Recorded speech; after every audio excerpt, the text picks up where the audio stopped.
위로가 필요한 시대입니다. 위로받아야 될 사람들이 너무나 많습니다. 아파하고 고통받는 사람들이 많이 있습니다. 사랑하는 사람들을 먼저 떠나보내고 힘들어하는 그런 사람들도 많이 있습니다. 우리가 살아가는 이 시대에는 참으로 위로가 필요한 시대입니다.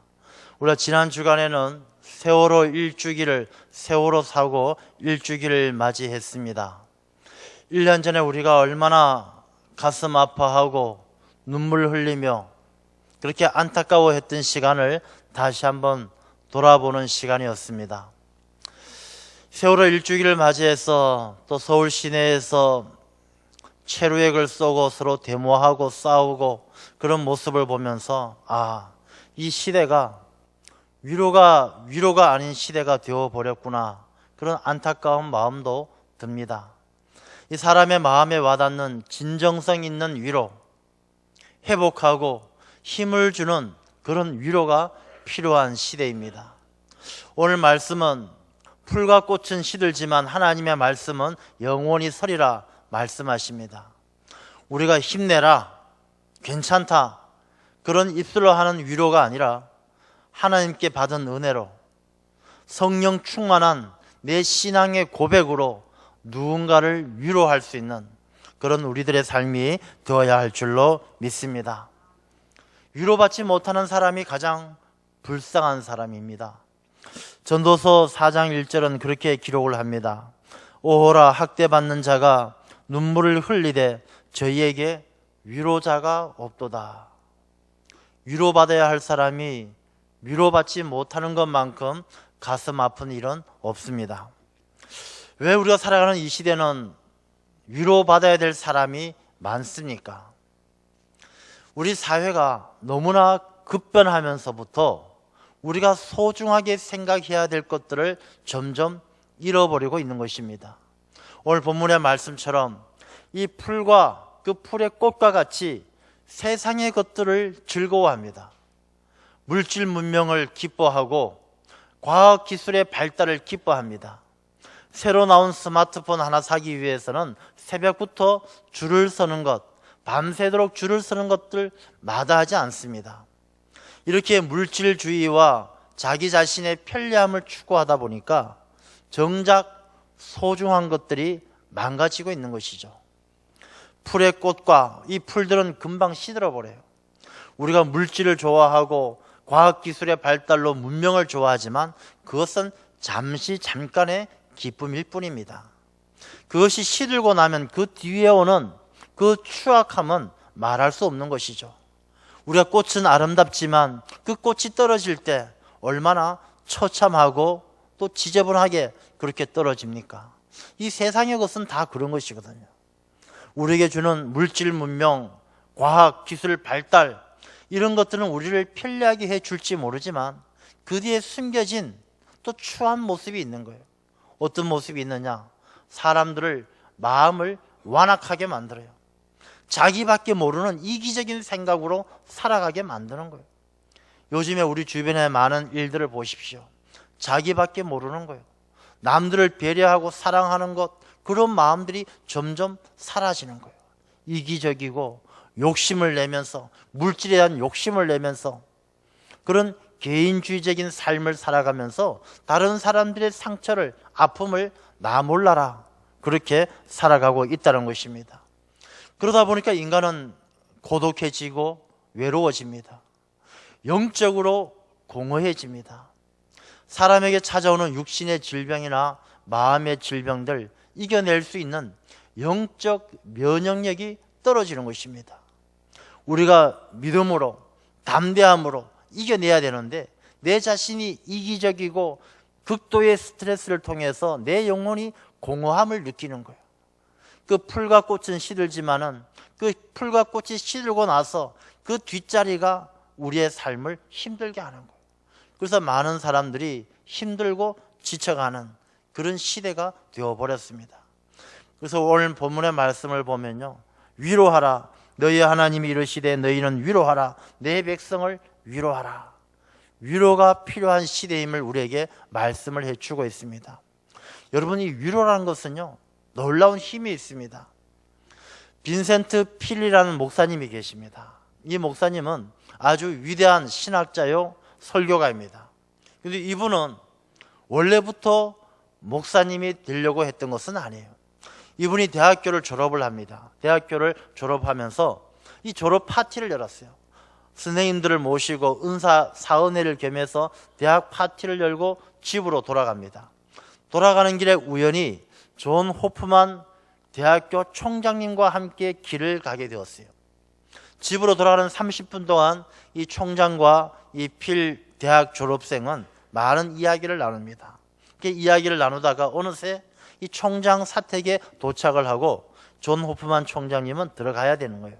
들어가기 전에 이 필 졸업생에게 그렇게 이야기합니다. 여보게 필군, 내가 대학생활 내내 자네를 지켜보았는데 자네는 정말로 훌륭한 성품과 대단한 자질이 있는 훌륭한 사람이란 것을 내가 알게 되었네. 당신은 당신을 통해서, 너는 너를 통해서 하나님께서 기대하시는 하나님의 놀라운 일을 이루어갈 수 있는 훌륭한 사람이 될 것을 내가 믿어 의심치 않네. 하나님의 귀한 일꾼이 되시게. 이 한마디를 하고 총장님은 들어갔어요. 이 졸업생 필은요, 이 대학 총장님의 그 한마디가 자기의 마음속에 깊이 새겨진 거예요. 그리고 그때부터 자기가 결심을 하는 거예요. 내가 하나님께 필요한 사람, 하나님께서 나를 통해 영광 받으실 수 있도록 하나님께 필요한 사람이 되어야 되겠다. 이 총장의 한마디가 이 필 졸업생, 이 청년의 삶을 견인해 나가는 거예요. 이끌어가는 거예요. 그래서 이 필이란 청년은 그 총장님의 말씀에, 위로와 격려의 말씀에, 그 말씀을 기억하면서 그 말씀에 합당하게, 그 말씀에 이루도록 열심히 애쓰고 수고했기 때문에 하나님의 위대한 종으로 쓰임을 받게 되었다는 것입니다. 여러분, 우리가 살아가는 아름다운 인생을 위해서 많은 것이 필요한 게 아니에요. 어떤 사람들은 그렇게 생각합니다. 아름답고 멋진 인생을 살기 위해서는 돈도 많아야 되고 부모도 잘 만나야 되고 내가 가진 것이 많고 재주가 많아야 된다, 그렇게 생각을 합니다. 여러분, 정말 그렇습니까? 돈 많은 사람들은 아름답고 위대한 인생을 삽니까?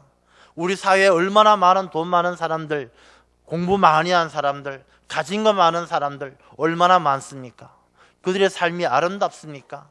그렇지가 않습니다. 이 필 목사님을 통해서 볼 수 있듯이 그 사람의 인생을 이끌어가는 것은 돈도 물질도 소유도 아니라 누군가의 따뜻한 위로와 격려의 한마디가 그 사람의 인생을 견인해 나가는 것을 우리가 볼 수가 있습니다. 여러분들도 아마 세계 위인 전집 이런 것 많이 읽어보셨지 않겠습니까? 저도 많은 위인들의 전기를 읽어봅니다. 그 전기들을, 그들의 인생을 살펴보면 그 위대한 인물들이 내가 좋은 집안에 태어나서 좋은 교육을 받고 엄청나게 돈을 투자해서 내가 위대한 삶을 살았다, 그렇게 자기 자신의 인생을 자전적으로 고백하는 사람은 찾아보기가 힘들었습니다. 다 힘들고 어려운 형편에서 소외되고 인정받지 못하는 삶에서 누군가의 따뜻한 말 한마디로 인해서 그들의 인생이 바뀌는 것을 볼 수가 있었습니다. 여러분, 우리가 이 전구를 보고 있는데 이 전구를 발명한 에디슨도요, 처음부터 천재가 아니었어요. 에디슨은 어렸을 때에 학교의 수업을 따라가지 못하는 전능아였습니다. 아인슈타인, 어렸을 때 학교 학생들과 친구들과 어울리지 못하는 아주 심약한 어린아이였습니다. 에디슨도 아인슈타인도 그 어린 시절에 어머니가 아들아, 나는 너를 믿는다. 너가 학교 생활 못하는 것, 그것은 너가 아직 너의 능력을 개발하지 못해서일 뿐이지 나는 너가 얼마나 훌륭한 사람인지, 너가 얼마나 큰 일을 할 사람인지 나는 너를 믿는다. 아들에게 위로하고 격려하고 돌봐주었던 그 어머니의 한마디가 에디슨을 만들었고 아인슈타인을 만들었다는 것입니다. 여러분, 사람의 인생을 바꾸는 데는 이 작은 한마디의 위로와 그 격려가 얼마나 큰 힘이 되는지 모른다는 것입니다. 영국에 해리 플랜트라는 그런 의사가 있습니다. 이 의사는 영국에서 현대 성형학의 선구자로 인정을 받는 아주 훌륭한 의사입니다. 이 의사도 예전에 그렇게 고백한 적이 있어요.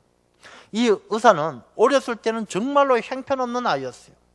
다른 아이들 따라가지도 못하고 지능도 떨어지고 아이들하고 어울리지도 못하는 그런 아이였습니다.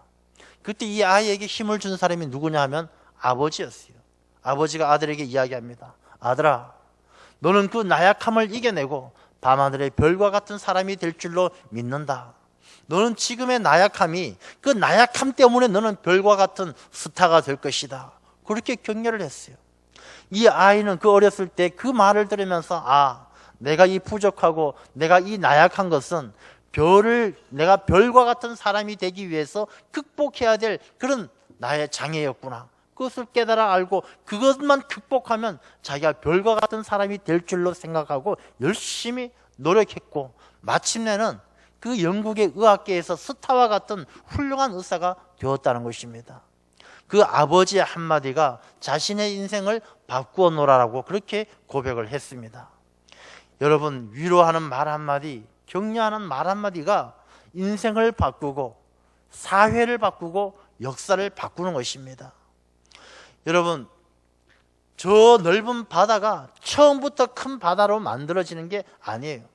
저 산속 깊은 곳에서 조그마한 옹달샘의 물줄기가 터지면 그 물이 졸졸졸 흘러서 모여서 냇가를 이루고 그 냇가가 큰 강을 이루고 그 큰 강이 흘러서 저 망망대해 큰 바다를 이루어 가는 것입니다. 우리가 위로하는 말 한마디, 격려하는 말 한마디가 졸졸 흘러서 다른 사람의 인생을 바꾸고 다른 사람의 삶을 용기를 북돋아주고 그 바꾸어진 인생이 모여서 역사의 물줄기가 되고 그 역사의 물줄기가 흘러갈 때에 망망대해처럼 이 땅에 고통받고 소외받는 사람들에게 위로가 되고 힘이 되고 살만 나는 아름다운 세상이 만들어지게 될 줄로 믿습니다. 그래서 우리는 누군가에게 한마디의 위로의 말과 한마디 격려하는 그 말이 얼마나 소중한지 모른다는 것입니다. 그 한마디의 말이요, 그리스도인의 책임이요 의무입니다. 오늘 본문의 말씀은 하나님께서 우리에게 이르시기를 너희는 위로하라, 내 백성을 위로하라. 하나님께서는 우리에게 위로하는 삶을 살기를 분명히 말씀하고 계십니다. 위로의 말은요, 우리가 해도 되고 안 해도 되는 옵션이 아니에요. 우리에게 주어진 책임이요 의무다라는 것입니다. 그런데 그 위로의 말은 2절의 말씀을 보면 너희는 예루살렘의 마음에 닿도록 말하며, 마음에 닿도록 말하는 것입니다. 마음에 닿도록. 우리가 오늘날의 위로가 얼마나 헛된 위로가 많은지 몰라요. 사람들이 많이 위로합니다. 세월호 사고를 당한 유족들에게, 아픔을 당한 사람들에게, 사랑하는 이를 잃어버린 자들에게, 가난한 자들에게 누구나 와서 위로합니다. 괜찮다, 힘내라, 이겨내라 이야기합니다. 그런데 그 위로의 말들이 마음에 와닿지가 않는 거예요. 그 마음이 공허하기만 하고 그 위로의 말들이 그 마음을 어루만져 주지 못한 위로가 아닌 그런 시대를 살아갑니다. 며칠 전에 김동호 목사님이 자기 자신의 페이스북에 글을 올렸어요. 어떤 글을 올렸느냐 하면 이 세월호 관련된 글을 올렸습니다. 김동호 목사님 말씀하시기를 정치인들 가운데 진심으로 위로하는 사람도 많겠지만 또 진정성이 의심되는 사람도 많다. 노란 리본을 다는 것도 좋지만 우리가 노란 리본을 다는 것이나 안 다는 것이나 아파하는 마음은 똑같고 우리가 참으로 진정 어린 그런 위로가 필요한 시대이다. 그러나 노란 리본을 달았다고 해서 자랑할 것도 아니고 못 달았다고 해서 욕할 것도 아니고 우리가 진심으로 아파하되 마지막 말미에 보면요, 당신들은 당신들 식대로 아파하고 나는 내 식대로 아파하겠다. 뭐 그렇게 글을 올렸습니다. 그러자 많은 사람들이 댓글을 답니다. 댓글을 다는데 대부분 다 이제 비토하고 안티적인 글을 달죠. 어떻게 그렇게 말씀하실 수 있느냐? 목사님이 더 앞장서서 슬퍼하고 앞장서서 위로해야 될 목사님이 어떻게 그러실 수 있느냐? 뭐 그런 글을 달았습니다. 저는 이 논쟁에서 누가 옳다 그러다라고 이야기하는 것이 아니라 우리가 이 이야기를 통해서 우리 사회에서 위로가 진정성을 찾아보기 힘든 그런 위로가 많은 시대구나라는 것을 깨닫는 거예요. 우리가 힘내라, 괜찮다 그렇게 말하는 것이 진짜 위로가 안 되는 그런 안타까운 현실을 우리가 다시 한번 보게 된다는 것입니다. 그러면 진정한 위로는 과연 무엇인가? 어떤 위로가 진정한 위로인가? 어떤 분이 그렇게 이야기를 합니다. 자기 형이 죽었어요. 자기 형이 죽었는데 형이 죽기 직전에 병원에 있을 때 많은 사람들이 병문안을 왔습니다. 병문안을 와서 많은 사람들이 와서 이 동생에게 위로합니다. 야, 힘내라. 뭐 형 일어날 거야. 힘내. 뭐 잘할 거야. 괜찮아. 힘내. 다들 위로하고 갑니다. 근데 어느 날 한 분이 오셔서 이 형의 친구가 와서 이 형의 병상 옆에서 한참을 서 있다가 눈물을 뚝뚝 흘리면서 동생의 손을 잡아주고 동생의 손을 잡는데 그 손이 이때까지 잡았던 누구보다도 더 따뜻하고 다른 사람보다 조금 더 힘이 들어가 있고 아무 말 없이 동생의 어깨를 두드리는 그 손에 따뜻함이 있는, 그리고 말 한마디 없이 돌아간 그 형의 친구의 위로가 가장 마음에 남더란 것입니다. 위로는 말로 하는 것이 아닙니다. 위로는 마음에 와닿을 수 있도록 진정으로 위로해야 되는 것입니다. 그런데 우리가 왜 우리의 위로가 마음에 와닿지 않습니까? 우리의 위로가 이 풀의 꽃과 같이 위로하기 때문이에요. 잠깐만 있으면 시들고 마는 그런 말들로 위로하는 거예요. 내가 알고 있는 지식과 내가 경험했던 일들을 통해서 무슨 말이 위로가 될까? 위로하고 그 위로를 통해서 이 친구가 위로해준 나를 기억해 주기를 바라고 더 많은 말을 하고 자기가 알고 있는 것, 자기가 느끼고 있는 것 필요 이상으로 이야기하면서 자기 자신을 드러내려고 하는 이기적인 마음들, 자기 욕심들이 위로하는 사람 마음속에까지 들어와 있기 때문에 위로가 못 되는 그런 안타까운 모습들이 나타난다는 것입니다. 우리의 위로는 푸른 마르고 꽃은 시드나 우리 하나님의 말씀은 영원히 서리라. 우리의 위로는요, 신앙의 고백으로 위로가 돼야 되는 거예요. 신앙의 고백으로 위로한다는 게 무슨 말씀이냐면 우리가 받은 위로를 그들에게 나누어야 합니다. 여러분, 우리가 이 자리에 앉아 있다는 것이요, 얼마나 큰 위로를 받은 삶인지 아십니까? 오늘 2절의 말씀에 보면 그 노역의 때가 끝났고 그 죄악이 사함을 받았느니라. 그의 모든 죄로 말미암아 여호와의 손에서 벌을 배나 받았느니라. 예수 그리스도께서 십자가에서 우리의 죄 때문에 십자가를 지시고 우리의 모든 노역을 끝내게 해주시고 우리에게 새 삶을 허락해 주시고 우리의 삶의 위로가 되신 그 예수 그리스도의 마음을 가지고 우리가 누군가에게 위로가 되어져야 한다는 것입니다. 진정성 있는 그런 위로가 필요합니다. 여러분, 욥기를 기억하십니까? 욥은요, 자기 자녀들이 죽고 재산을 다 잃어버리고 병 걸렸고 아내도 도망가고 정말로 가장 비참한 삶의 나락으로 떨어졌습니다. 친구들이 찾아와서 위로합니다. 야, 욥 힘내라. 너가 하나님 앞에 무슨 죄를 지었는지 돌아봐라. 회개하면 하나님께서 용서해 주실 것이다. 많은 친구들이 와서 위로를 하지만 그 위로가 안 되는 거예요. 욥은 그 친구들 때문에 더 힘들고 고통스러워하는 거예요. 오히려 이 욥은요, 하나님의 은혜로 말미암아 하나님으로 말미암아 그 삶이 회복되어지고 그 마음속에 큰 위로를 누리게 되는 것입니다. 우리가 욥의 친구처럼 내 입술로 내 말로 풀과 시들어지고 말 풀의 꽃과 같은 그럴듯한 말로 위로하는 것이 아니라 내가 받은 은혜, 예수 그리스도의 마음을 가지고 누군가에게 위로의 말을 전할 수 있는 그런 우리들이 되어야 할 줄로 믿습니다.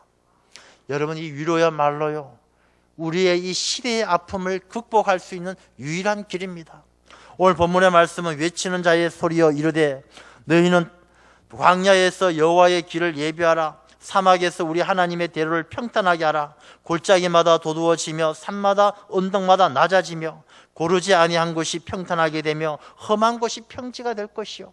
이 모든 문제들, 언덕을 평지로 만들고 그 삶의 문제들을 하나하나 해결하면서 넘어갈 수 있는 그 힘의 시작이 위로의 말 한마디에 있다는 것입니다.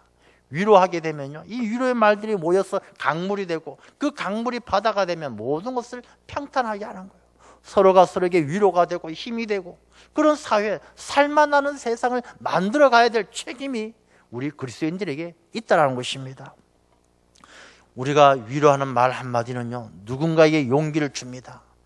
여러분, 힘들어하는 사람들에게 돈을 얼마 주고 구제미를 좀 나눠주고, 그게 그 사람의 인생을 바꾸어 놓지는 못한다는 것입니다.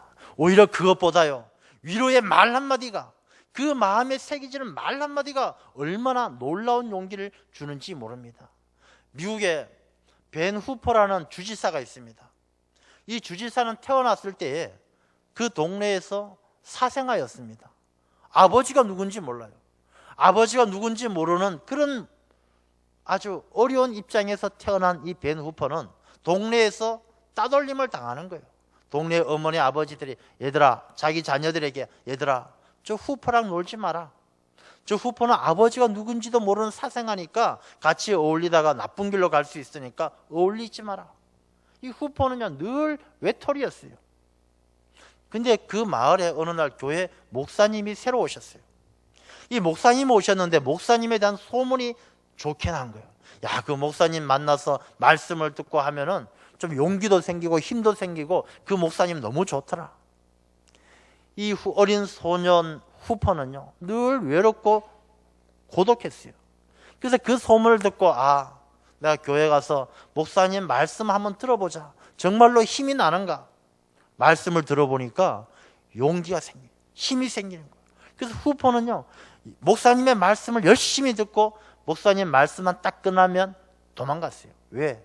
동네 사람들이 자기 자신을 손가락질하는 것이 싫으니까. 그렇게 몇 번 교회를 나오다가 어느 날은 목사님의 말씀을 듣고 너무 감동을 받았어요. 목사님 말씀 끝나고 도망가야 되는데 도망가는 걸 잊어버렸어요. 그만 예배가 끝나고 목사님이 계시는 그때 늦게 나오게 되었어요. 목사님 밖에서 인사를 할 때 이 후퍼라는 소년이 나갑니다. 이 목사님이 아이의 손을 딱 잡더니 물어봅니다. 야, 내가 너를 처음 보는데 너 누구 집 자식이냐? 너 아버지가 누구냐? 물어봐요. 그때 모든 주변에 있던 교인들이 목사님과 이 소년을 봅니다. 야, 목사님 모르셨구나. 제 애가 사생아인데 이제 그 아버지가 누구냐고 물었으니까 저 아이가 얼마나 상처를 받고 어쩌면 소리 지르고 뭐 욕을 할지도 모르는 그런 급박한 상황인 거예요. 그래서 야, 교인들이 걱정 어린 눈으로 바라보는데 목사님이 또 말씀하셔요. 그래, 내가 너 얼굴을 보니까 누구 아들인지 알겠다. 너 얼굴을 보니까 하나님의 아들이구나. 너는 하나님의 아들이야. 하나님의 아들답게 멋지게 살아야 된다. 너 딴짓 하지 말고 하나님 아버지 되시는 하나님을 욕되게 하지 말고 하나님의 아들답게 멋지게 살아. 내가 기도할게. 이렇게 보냈어요. 이 벤 후퍼가 나중에 주지사가 되고 나서 그렇게 연설합니다.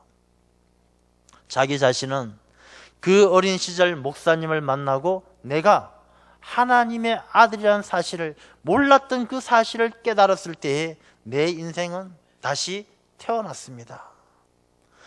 여러분, 우리가 하는 한마디의 위로의 말이 누군가의 인생을 바꾸어 놓고 누군가가 다시 태어날 수 있는 그런 기회를 제공한다라면 우리가 어떻게 위로의 말 한마디에 인색하고 누군가에게 격려하는 말 한마디에 인색할 수가 있겠습니까? 우리가 많은 사람들이 한국 사회가 문제다, 한국 교회가 문제다, 세상 사람들이 문제다 그렇게 이야기하면서 왜 우리는 그들에게 위로의 말 한마디, 따뜻한 격려의 말 한마디를 제대로 하지 못하고 있습니까? 위로의 말 한마디, 이 평탄한 세상을 만들어가는 그 따뜻한 말 한마디가 그리스도인의 책임일진데 왜 책임을 방관하고 자기의 임무를 다하지 못하는 배임죄를 저지르고 있는 자기 자신에겐 그렇게 관대합니까? 우리가 누군가에게 위로의 말 한마디, 격려의 말 한마디가 그 사람의 인생을 바꾸어 놓는다는 사실을 우리가 꼭 기억해야 될 줄로 믿습니다. 예전에 서울역에서 노숙 생활을 오래 하다가 노숙 생활을 청산하고 사업으로 재기하신 분이 있었습니다. 그분이 인터뷰를 했는데 기자가 물었어요. 당신이 노숙 생활할 때에 당신에게 가장 힘이 되었던 일은 무엇입니까? 그분이 이야기합니다. 노숙 생활할 때 지나다니는 분들이 10만 원도 주고 5만 원도 주고 그런 많은 분들이 있었지만 자기 자신이 가장 기억나는 사람은 따뜻한 커피 한 잔 들고 자기에게 와서 커피를 같이 마시며 5분 동안 자기에게 좋은 이야기 해주고 위로해주고 격려해 주었던 그분 때문에 내가 재기할 수가 있었습니다.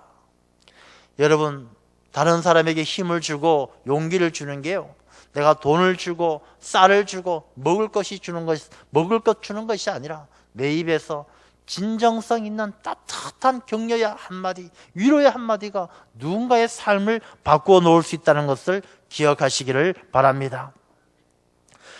그리고 이 위로의 말은요, 누군가에게 자기 자신의 고난을 이겨나갈 수 있는 힘을 주는 거예요.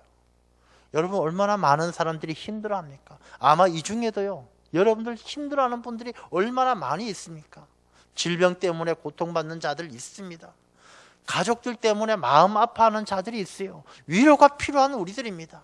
우리가 이 위로는, 한마디의 위로는요, 우리가 당하고 있는 이 고난과 어려움들을 이겨낼 수 있는 용기가 되고 힘이 된다는 것입니다. 누군가 이야기를 합니다.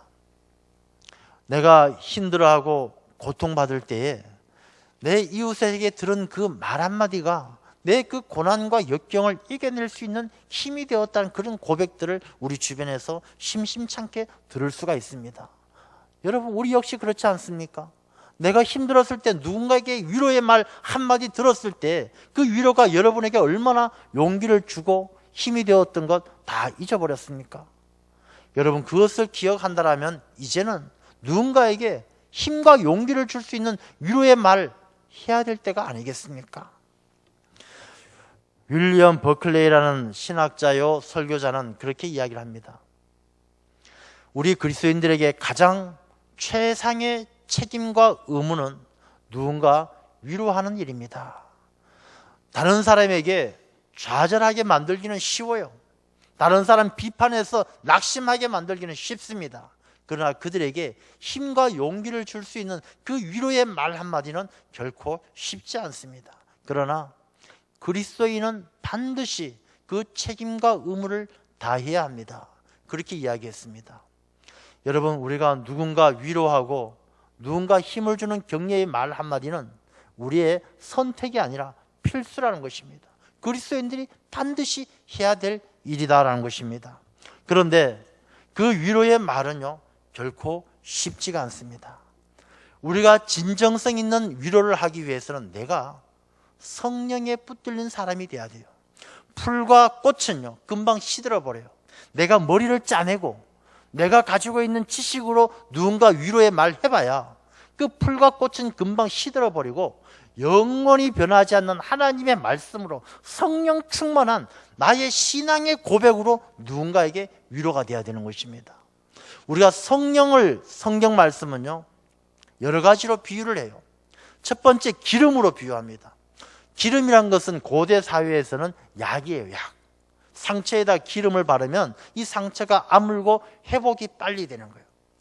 성령께서 내 삶 속에 함께 하시고 충만한 신앙, 내 믿음으로 누군가에게 위로할 때 그 성령의 역사하심으로 상대방의 상처가 치유되어지는 거예요. 회복되어지는 거예요. 성경에서는 성령을요, 바람이라고 이야기합니다. 바람이 지나가면 악취가 사라지는 거예요.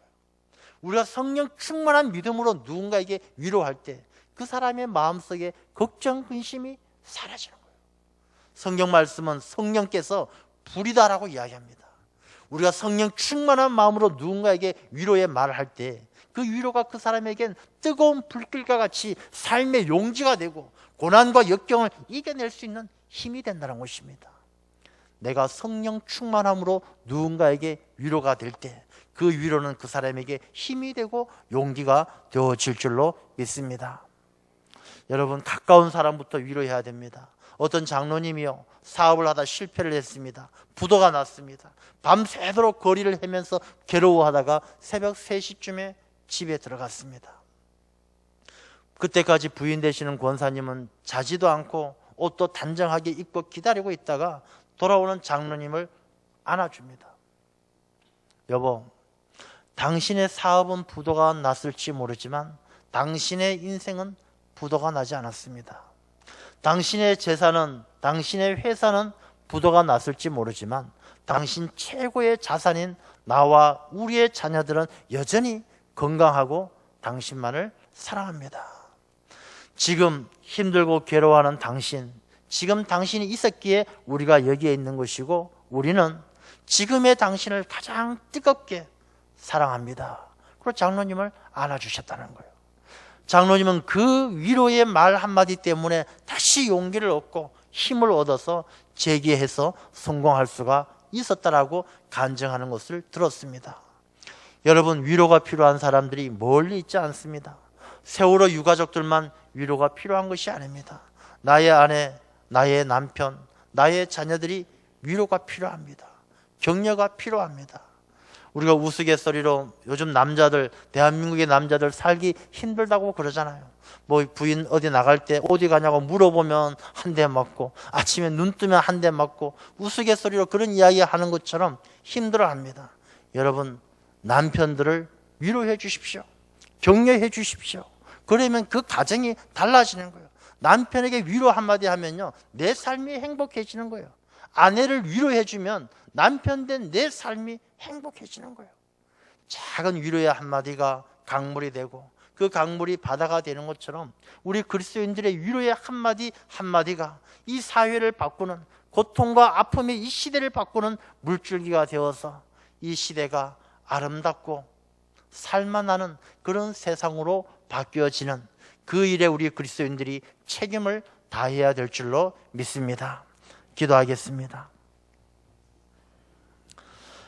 하나님 아버지, 위로가 필요한 시대입니다.